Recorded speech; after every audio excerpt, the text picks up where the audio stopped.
जय हिंद दोस्तों, मेरा नाम संदीप कुमार, आपकी अपने चैनल एग्जाम अड्डा में स्वागत है। आज हम लोग पढ़ने वाले हैं अंतराण्विक बल एवं अंतराण्विक दूरी, intermolecular force and intermolecular distance. क्योंकि यह एक ऐसा टॉपिक है जो किसी भी पदार्थ के निर्माण में भूमिका निभाता है। जैसे आपने सुना होगा सॉलिड, लिक्विड, गैस।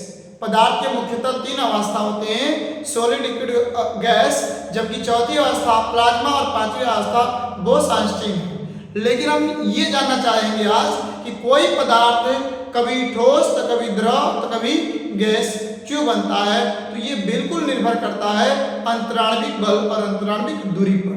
तो आज आप लोग वीडियो के अंत तक बने रहें। आज हम वीडियो के अंत तक ये स्पष्ट कर देंगे कि कोई पदार्थ क्यों सॉलिड, क्यों लिक्विड और क्यों गैस के रूप में बदल जाता है। चलिए हम लोग प्रारंभ करते हैं।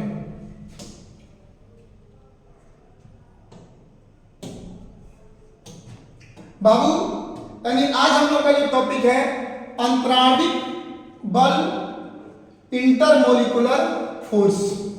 ठीक है, इंटरमोलिकुलर फोर्स के बारे में हम लोग थोड़ा जान लेते हैं। देखिए, दो अणुओं के बीच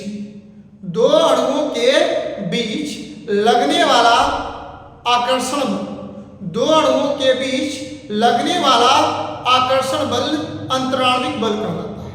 यानी हमारे कहने का तात्पर्य केवल और केवल ये है कि यदि कोई पदार्थ है और उस पदार्थों के बीच में आकर्षण हो रहा है और आकर्षण की वजह से जो आपस में जुड़ रहा है, तो वो किसके वजह से जुड़ रहा है? तो अंतराण्विक बल के बीच में, यानी अंतराण्विक बल केंद्र की तरफ आकर्षित करता है। चलिए हम लोग थोड़ा सा एग्जाम्पल लेते हैं।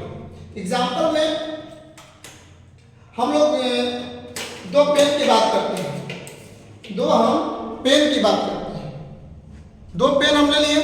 अब ये दो पेन हैं, तो दोनों पेन के बीच में आकर्षण बल लग रहा है। और दोनों पेन के बीच में जो आकर्षण बल लग रहा है, तो जिस बल के कारण जुड़ा, यह बल हमारा होता है अंतराण्विक बल, इंटरमोलिकुलर फोर्स होता है। यानी हमको अभी तक केवल और केवल ये जानकारी मिला कि यदि कोई पदार्थ आपस में जुड़ रहा है तो उसमें भूमिका है अंतराण्विक बल, इंटरमोलिकुलर फोर्स। जैसे हम लोग बात करते हैं, यदि कोई कंकड़ पत्थर एक दूसरी जगह से आकर के एक जगह कलेक्ट हो रहा है, एक जगह इकट्ठा हो रहा है, तो यह किसका भूमिका है? तो अंतराण्विक बल का भूमिका है। यानी 50 जगह कोई वस्तु रखा गया है, वह वस्तु को एक जगह इकट्ठा किया जा रहा है और एक जगह है, तो वह किसका देन है? अंतराण्विक बल का।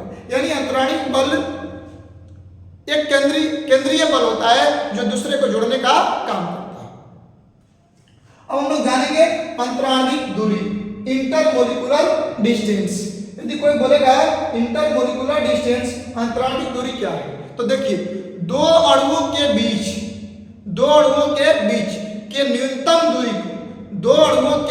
के न्यूनतम दूरी को अंतराण्विक दूरी कहते हैं।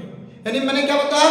दो अणुओं के बीच, यानी दो अणु यानी दो पदार्थों के बीच के न्यूनतम दूरी को अंतराण्विक दूरी कहते हैं। जैसे देखिए, यानी हमने क्या बताया बाबू, ये दो पेन है, ये दोनों पेन के बीच में अंतराण्विक बल लगा और ये आपस में आकर के जुड़ गया। तो जुड़ने के बाद यहाँ पर जो गैप मिलेगा, यहाँ पर जो जगह मिलेगा, इसी दूरी को, इसी जगह को, इसी गैप को हम लोग अंतराण्विक दूरी कहते हैं। तो यानी आपने क्या देखा? आपने देखा कि दो पदार्थों के बीच में जो बल लग रहा है, उस बल को हम लोग क्या बोल रहे हैं? अंतराण्विक बल। और उसके बाद जो पदार्थ आपस में जुड़ गया और उनके बीच में जो गैप मिल रहा है, उस गैप को हम लोग बोलते हैं अंतराण्विक दूरी। प्रिय विद्यार्थी, इतना ध्यान दीजिए, पदार्थों में अंतराण्विक दूरी मिल भी सकता और नहीं भी मिल सकता। यानी जो पदार्थ होगा उसमें अंतराण्विक दूरी मिल भी सकता और नहीं मिल सकता। थोड़ा समझने का प्रयास करते हैं। मैंने आपको बहुत पहले, यानी कुछ समय पहले स्टार्टिंग में ही बोला है कि पदार्थ कभी एक ही पदार्थ कभी ठोस, कभी द्रव, कभी गैस में बदल जाते हैं। तो देखिए, जिस पदार्थ में अंतराण्विक बल ज्यादा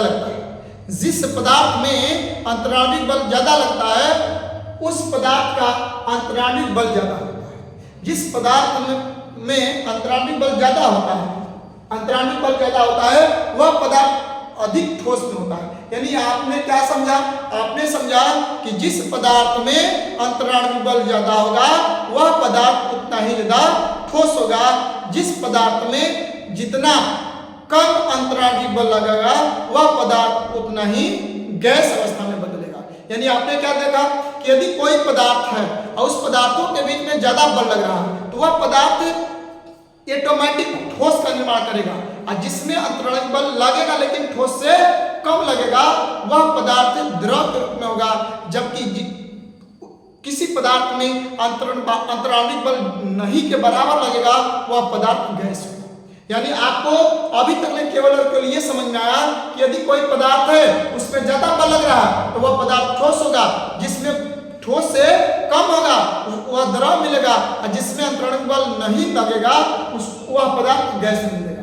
चलिए हम थोड़ा सा साधारण भाषा में समझने का प्रयास करते हैं। हम एक लोहे का बिस्किट लेते हैं और एक हम खाने वाला बिस्किट की बात करते हैं जो हम लोग यूज करते हैं अपने भोजन पदार्थ में।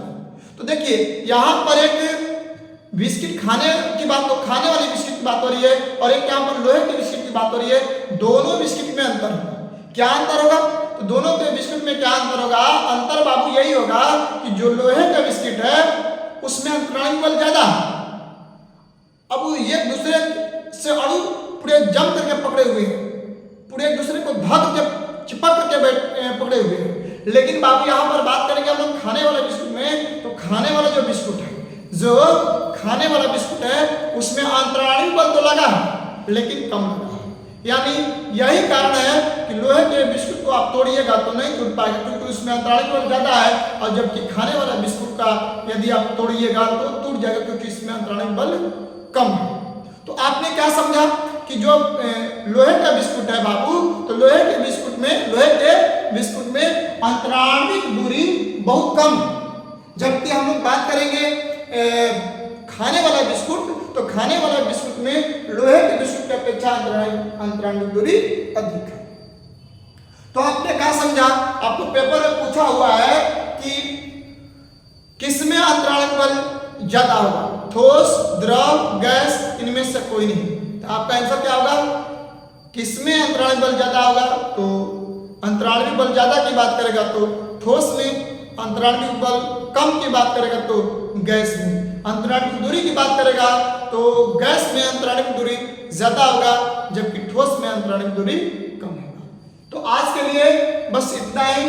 अंतराण्विक बल, अंतराण्विक दूरी शायद आप समझ चुके होंगे। आई होप कि आप लोग जहां भी होंगे मस्त और स्वस्थ होंगे।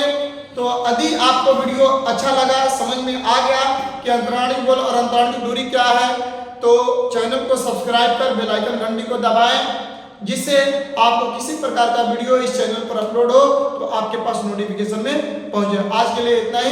धन्यवाद। जय हिंद, जय भारत।